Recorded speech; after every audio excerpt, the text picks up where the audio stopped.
They say a sultan's power is absolute, unbreakable, that his will, once spoken, carves itself into the very bedrock of his empire. But I have stood in the shadows of countless throne rooms, a silent witness, and I can tell you this: the grandest walls often conceal the most profound fissures. What if the very stone upon which his dominion stood was merely a pedestal for a single forgotten life, a life that sought not to build, but to burn?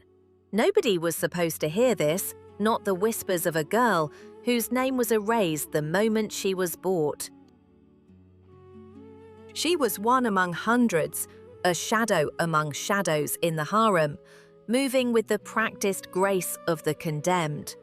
Her beauty was a burden, her silence a shield. Yet beneath the placid surface, a river of grievance ran cold and deep. You see, a broken spirit can heal, but a spirit steeped in injustice, stripped bare of all that was her own, that spirit does not forget. It festers, it hardens, and it waits. We speak of queens, of their gilded cages and their ruthless games of influence. But often the true architect of ruin wears no crown, nor even the fine silks of a concubine. Her robes are coarse, her hands scarred, her eyes, those eyes hold a universe of silent, burning ash. This was her, a slave, and in her, a dynasty found its unwitting doom. Her rage was a carefully cultivated poison, sipped slowly, never tasted on the tongue, but absorbed into the very marrow of her bones. It was a secret kept from herself even, a flickering ember in the deep chambers of her heart, waiting for the slightest breath to ignite it.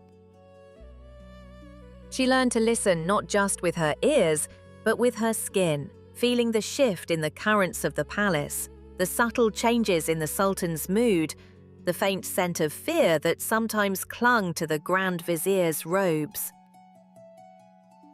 Every discarded word, every sidelong glance, every fleeting betrayal, she collected them like precious jewels, polishing them with her quiet resentment.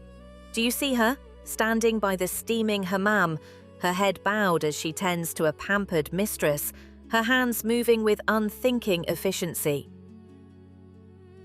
Her gaze is fixed on the polished marble, but her mind is a labyrinth where a single tarnished silver anklet rests. It was hers once, a symbol of bondage, yes, but also of a past she was forced to abandon. Now it was a harbinger. A forgotten piece of metal, sharp with memory, ready to sever the threads of an empire. One evening, as the palace slept, she placed a single, perfectly chosen poppy seed, not in a sultan's meal, nor a rival's drink, but beneath a loose tile in the chamber of the first wife's chief attendant. An act so small, so utterly insignificant, it was less than a whisper, yet it was the first tremor, an imperceptible ripple in the vast, still ocean of the palace. A seed of discord planted in the shadow, designed to bloom into a fire that would consume the very bloodline. And nobody was supposed to hear it. But I did. The Sultan's world, vast and glittering, was a stage. But beyond the gilded doors, behind the heavy brocades and the scent of rosewater, lay another realm. A realm of whispers, of veiled glances, where power was not seized with a blade, but woven with threads finer than any silk. You see her there, don't you? A shadow amongst shadows, moving with a purpose unseen. She, who had no name, no lineage, now moved to ensnare those born to crowns. Her revenge, my dears, was not forged in steel. It was spun in the silence of the harem, amidst the rustle of gowns and the tinkling of silver. The bloodline she sought to burn, she would first bind in a cage of silk, a trap so subtle its victims would not know they were caught until the walls closed in. How does one without a name, without a voice, dismantle an empire? By understanding its deepest desires, its most crippling fears, its fatal flaws. Observe closely. The Game of Queens is ruthless, a ballet of ambition and deceit. The Haseki, radiant in her emeralds, wished for her son to be the sole heir. The Sultan's mother, the Valide Sultan, clutched her own power, fiercely guarding the traditions that secured her position. And amongst them, the newest concubine, desperate for a child, for status, for a future beyond the shadows. Each woman a piece on a chessboard, with passions that could be stoked, fears that could be ignited. The slave understood this. Her weapons were invisible. A dropped silk handkerchief, seemingly innocuous, could carry a hidden message. A misconstrued rumor about a prince's late-night visit, planting seeds of suspicion in a mother's heart. A carefully chosen word, whispered to a chambermaid, might be relayed to a rival, painting an innocent act as a deliberate slight. A misinterpreted glance across a crowded hall became a declaration of war between two women vying for the Sultan's favor. It was all a delicate dance, a slow, insidious poisoning of trust.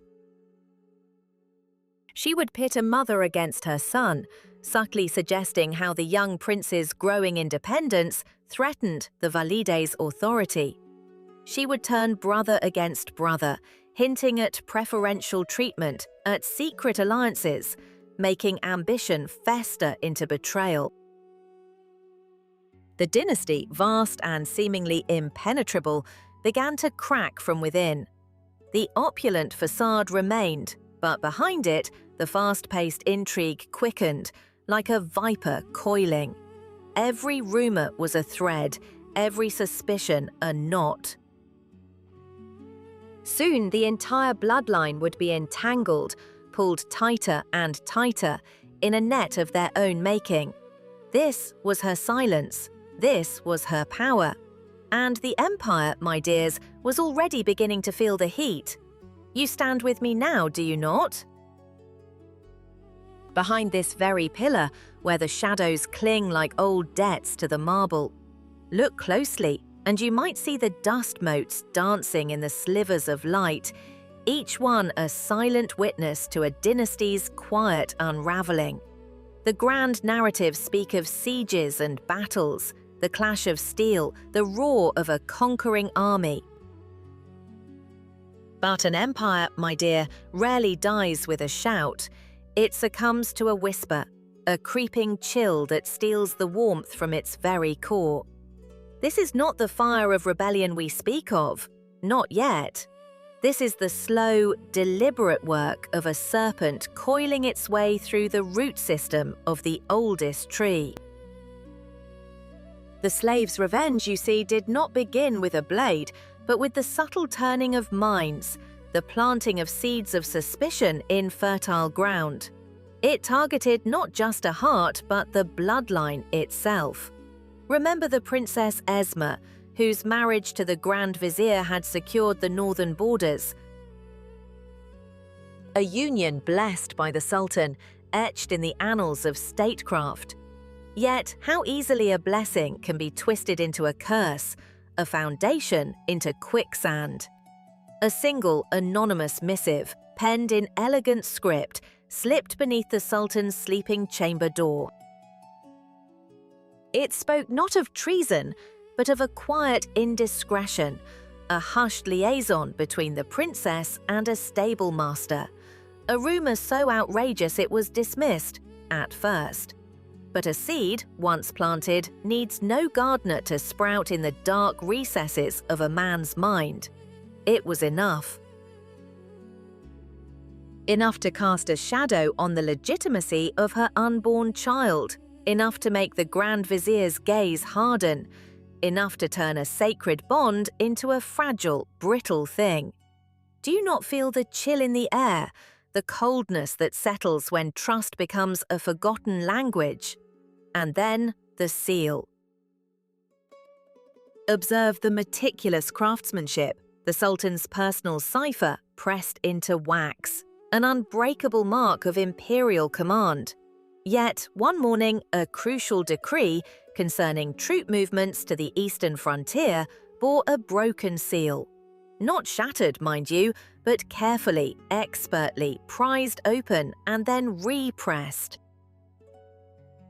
The parchment within, though it appeared authentic, carried a single, altered line, a forged command, rerouting a critical cavalry regiment, leaving a key pass exposed.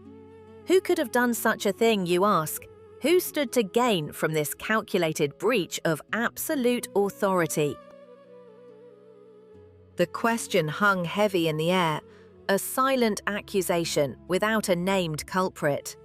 The vizier accused the Aghas suspected the palace guards, and the Sultan, his face a mask of stone, saw betrayal in every shadow. Alliances, once forged in iron, began to shatter like cheap pottery. The most potent poison, however, is not always administered in the dark. Often it is offered with a smile, under the gentle glow of oil lamps, amidst the rustle of silk and the scent of jasmine. Picture it. The Sultan's younger brother, Prince Selim, a man of fierce ambition, yet plagued by a fragile constitution. His favorite, a cup of chilled sherbet, prepared with meticulous care by the newest handmaiden, a quiet girl with eyes that held the depth of ancient wells. She brought it to his private chambers, her steps silent, her gaze demure. The sherbet, a vibrant crimson, sweetened with honey and rosewater, shimmered invitingly. She offered it with a slight bow, her lips curving into a subtle, almost imperceptible smile. But within that sweet draught, brewed from herbs known only to the deepest corners of the empire, lay a different kind of sweetness, a slow, insidious dissolution. Not a sudden death, no, that would be too crude. This was a gradual weakening, a slow dimming of the flame, a languid descent into a sleep from which ambition would never truly awaken. The room, after she departed, was filled with a profound silence. A silence that stretched, thick and heavy, absorbing the faint sounds of the night, the distant call of the muezzin. It was the sound of power dissolving, not with a bang, but with a quiet sigh. The dynasty, my friends, was not set ablaze by sudden flame, but by this slow, insidious poison that corroded from within, turning brother against brother, husband against wife, and the very foundation of the empire into shifting sand. And the slave? She merely watched, from the deepest shadows, the magnificent structure she vowed to burn, now slowly, elegantly, consuming itself. The heavy doors of the imperial harem, once a fortress of silk and secrets, now stood ajar, revealing not the usual tapestry of power and pleasure, but a raw wound. The silence, once a heavy cloak, had been torn asunder. Footsteps, hurried and panicked, echoed through corridors that had known only measured grace. The whispers, which for years had been the true currency of this court, had metastasized into outright accusation, into fearful lament. Do you hear it? That is the sound of a dynasty unraveling, strand by precious strand. The Sultana Valide, mother of the current Padishah, once the formidable matriarch, now stood by her chamber window, her face a mask of ash and disbelief. Her jewels, though still glinting, seemed to mock her, heavy burdens instead of symbols of dominion. Below, in the courtyard, a scene unfolded that would have been unimaginable weeks prior.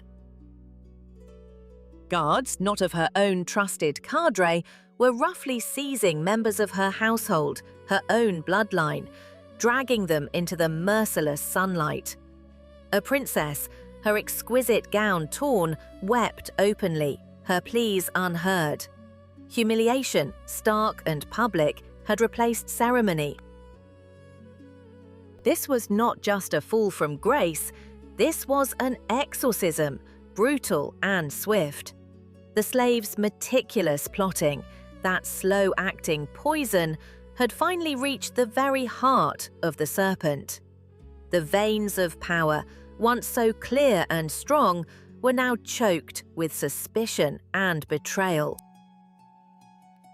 The Sultan, caught between the feuding factions, his judgment clouded, had become a puppet in a play he did not comprehend, danced by strings unseen. He believed he was restoring order.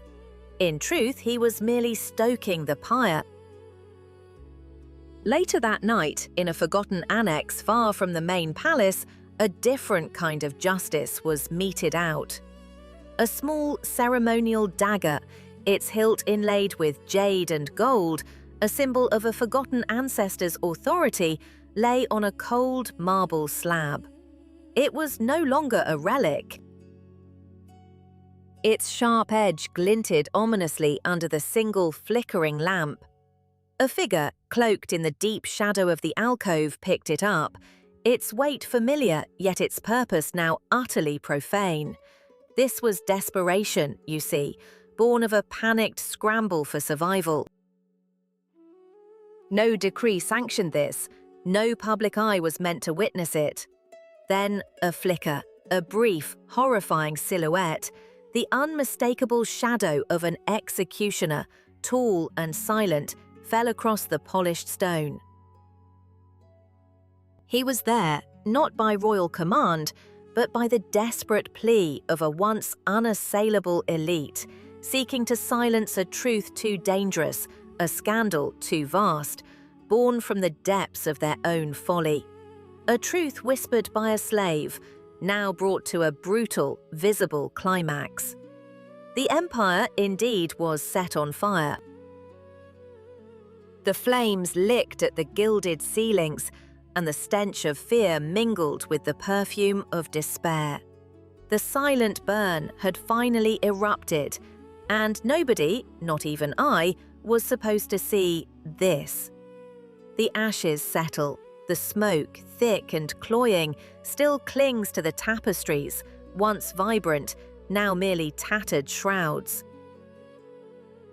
What remains of the empire and of the slave who set it ablaze? Look now into the heart of what was. The throne room, once a roaring furnace of ambition, stands stripped bare, scoured clean. Pale dawn light, indifferent, seeps through high windows, illuminating dust motes dancing in the void where laughter and whispers once echoed. Was this victory? Or merely the silence that follows a scream, a hollow echo in a chamber built for giants? The slave, now queen, or perhaps architect of her own gilded cage, stands not triumphant, but adrift. Her hands, once deft with poison and silk, clutch at air, finding only cold, unyielding space. What is an empire without its pillars? The flames devoured not just the old guard, but the scaffolding of order itself. In the vacuum, new shadows stir, hungrier than those vanquished. Look closely. There. A single smoke-stained feather, torn from some forgotten pillow, drifts through the ruin. A fragile, silent testament to the fury that raged, and to the quiet, imperceptible shift of power, like sand through an hourglass. Even the most vengeful, those who sought to break the wheel, find themselves bound to it, becoming yet another spoke in the unforgiving machinery of dynasty. Bloodline may shift, but the thirst for dominion, the hunger for the throne, that, my friends, remains immutable. And so, the architect of this magnificent ruin, she who offered her soul for the fire, learns the final bitter lesson. Revenge, once consumed, leaves only ashes. Power, wrested through sacrifice, demands an endless toll. The shadows cast by such deeds, they stretch, long and cold, across generations, across entire ages. The silence now, it is not peace. It is the heavy breath of history, waiting for the next spark, the next ambition to rise from the char.